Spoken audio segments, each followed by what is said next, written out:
merapatnya PKS, Nasdem dan PKB bagaimana? Nggak ada masalah.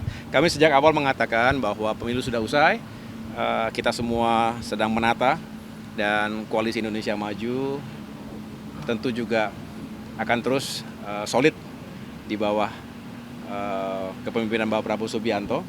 Kita tahu beliau juga memikirkan semuanya dengan masak-masak, dengan matang, secara komprehensif melihat peta bukan hanya politik di parlemen, tapi juga bagaimana pemerintahan ke depan ini bisa bekerja secara efektif. Saya rasa semangatnya adalah kita rekonsiliasi sebagai bangsa, tapi yang kedua bagaimana pemerintahan 5 tahun mendatang juga siap untuk menjalankan tugas-tugasnya. Parlemen, ya kita berharap juga bisa menjalankan fungsinya dengan baik, checks and balance-nya juga dijaga dengan proporsional, demokrasi kita matang, dan kita bisa fokus pada pertumbuhan ekonomi dan pengentasan kemiskinan dan meningkatkan kesejahteraan rakyat. Tapi nggak khawatir Mas mengenai porsi menterinya berkurang ntar? Tidak, kami sendiri memiliki keyakinan, komitmen akan dijalankan dengan baik, dan mudah-mudahan apapun nanti yang menjadi realitas baru pasca pemilu 2024 kemarin, kita anggap itu sebagai sebuah proses juga yang akan kita lalui bersama-sama. Kami tidak akan fokus ke hal-hal lain, kami akan fokus membantu penuh Bapak Prabowo Subianto, pemerintahan mendatang, karena kita punya target-target yang juga perlu penanganan serius dan melibatkan banyak pihak. Jadi semua tim TKN juga setuju Mas bahwa mereka PAP itu masuk boleh? Kenapa? Semua TKN setuju? Siap merangkul begitu. Ya, tanyakan ke masing-masing aja. Yang jelas kami, kalau saya pribadi, saya terus berkomunikasi, diajak terus berdiskusi dan berdialog dengan Bapak Prabowo Subianto, dan kita serahkan, kita menghormati apa yang menjadi pandangan dan juga keputusan beliau, tetapi tentu kita semua juga terus dilibatkan dengan baik. Inilah proses yang menurut saya perlu kita jadikan sebagai hal yang baik begitu ya. Selalu diajak bicara, didiskusikan begitu. Ada diskusi mengenai pembagian menteri? Ada. Ya. Kapan? Ya nanti aja gitu. Oke, makasih. Makasih ya. Ya. Makasih ya. Semuanya.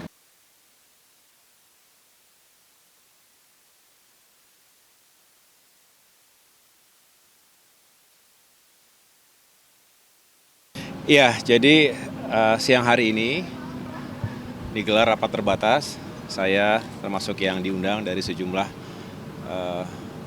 anggota kabinet, sejumlah menteri terkait yang tadi sama-sama kita membahas, dipimpin langsung oleh Bapak Presiden Jokowi terkait dengan penanganan bagi masyarakat yang terdampak langsung terhadap situasi yang terjadi di Sulawesi Utara, ya, erupsi Gunung Ruang. Erupsi Gunung Ruang yang terjadi beberapa saat yang lalu ini tentu berbahaya untuk masyarakat. Secara historis Gunung Ruang ini juga telah terjadi berkali-kali erupsi, sehingga diambil kesimpulan bahwa yang terbaik adalah merelokasi masyarakat secara keseluruhan dari berada di sekitar Gunung Ruang dan bisa terdampak langsung, yaitu berada di Kabupaten Sitaro. Kemudian dialokasikan sebuah desa di Kabupaten Bolaang Mongondo Selatan. Dan disinilah yang menjadi tugas bagi Kementerian ATR BPN untuk memastikan apakah lahan yang akan menjadi atau dipersiapkan sebagai lokasi relokasi bagi masyarakat yang terdampak bencana tadi ini benar-benar siap untuk digunakan. Statusnya clean and clear, seperti layaknya kami melakukan penelitian terlebih dahulu, tetapi ini harus dilakukan secara cepat karena tidak boleh masyarakat yang hidupnya sulit saat ini karena terdampak bencana alam kemudian berlama-lama untuk menunggu kepastian. Tapi yang jelas tanah yang ada sudah dipersiapkan, dan pemerintah Provinsi Sulawesi Utara tadi juga hadir secara online, Bapak Gubernur telah mempersiapkan lahan dan akan dibeli dari masyarakat. Nah, setelah itu kalau sekali lagi sudah clean and clear, Kementerian ATR BPN akan siap dengan cepat untuk memberikan sertifikatnya, memberikan kepastian hukum agar seperti harapan dari Bapak Presiden Jokowi, masyarakat bisa segera memulai kehidupan barunya yang tentu tidak mudah karena dipindah dari tempat tinggal selama belasan puluhan tahun tentu tidak semudah yang dibayangkan, tetapi demi keselamatan, demi menyelamatkan keluarga mereka, kita tahu penghidupannya pasti akan sangat terganggu, sangat terdampak. Banyak yang sebagai nelayan, kebun ataupun kelapa dan lain sebagainya itu juga kita pikirkan.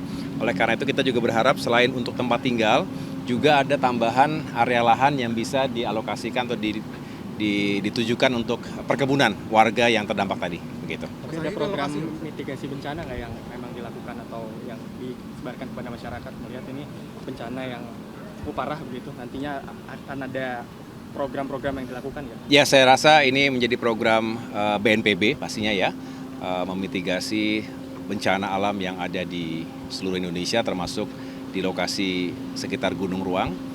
Dan tadi juga Menko PMK, Bapak Muhadjir Effendi juga sebagai Menteri Koordinator yang menangani secara keseluruhan juga tentunya akan kita sama-sama memberikan support ya, membagi tugas. Dan saya senang tadi karena masing-masing juga sudah memiliki target-targetnya, mudah-mudahan ini bisa kita segerakan. Kalau lokasinya sudah siap, maka PUPR juga akan segera membangun hunian-hunian bagi warga yang terdampak tadi. Ada sekian ribu warga yang terdampak ya, sekian ratus kakak yang juga kita data terus secara lebih pasti agar sekali lagi bisa segera ditangani dengan baik. Ini yang menjadi prioritas kita saat ini.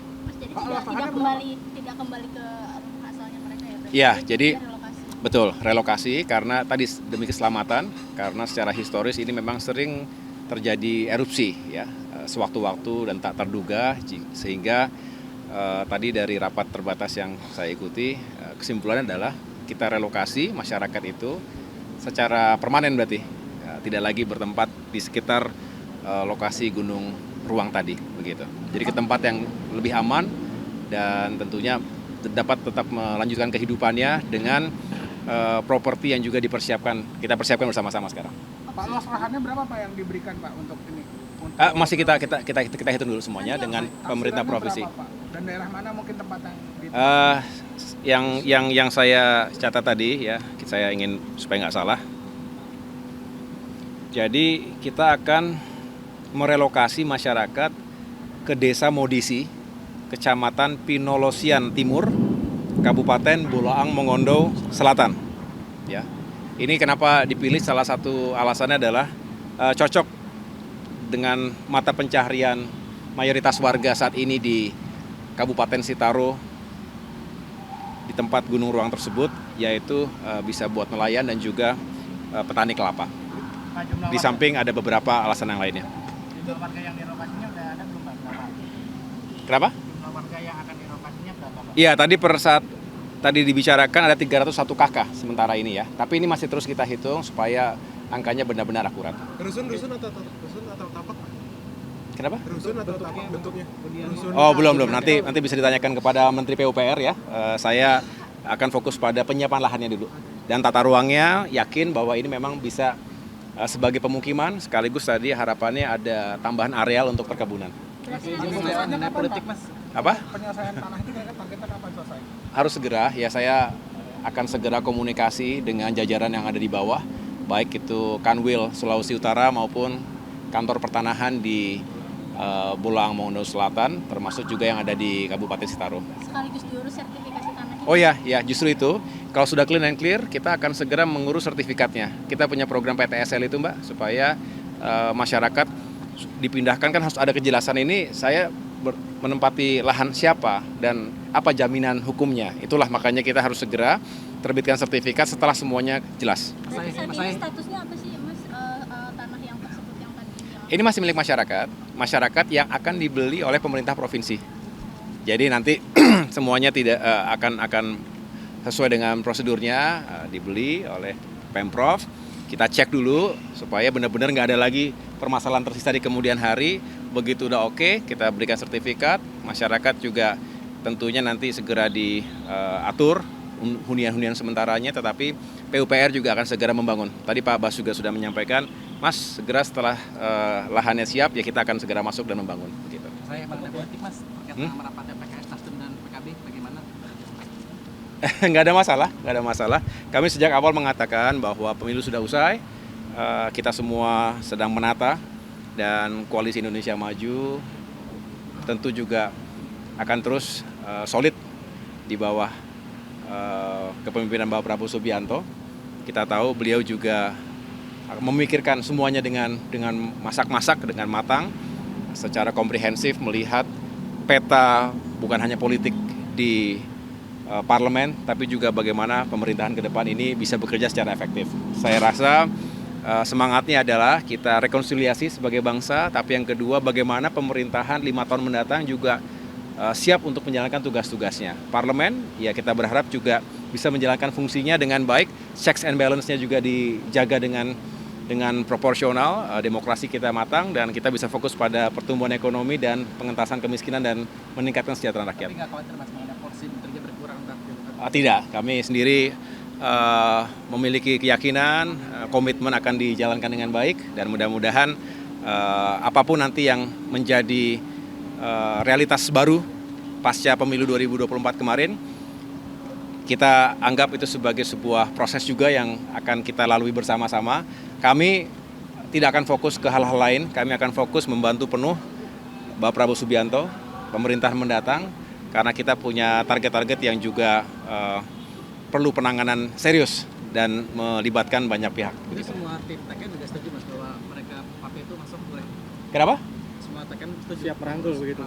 Ya, tanyakan ke masing-masing aja. Yang jelas kami, kalau saya pribadi, saya terus berkomunikasi, diajak terus berdiskusi dan berdialog dengan Bapak Prabowo Subianto, dan kita serahkan, kita menghormati apa yang menjadi pandangan dan juga keputusan beliau, tetapi tentu kita semua juga terus dilibatkan dengan baik. Inilah proses yang menurut saya perlu kita jadikan sebagai hal yang baik begitu ya. Selalu diajak bicara, didiskusikan begitu. Ada diskusi mengenai pembagian menteri? Ada, ya. Kapan? Ya nanti aja gitu. Oke, makasih. Makasih ya. Ya. Makasih ya.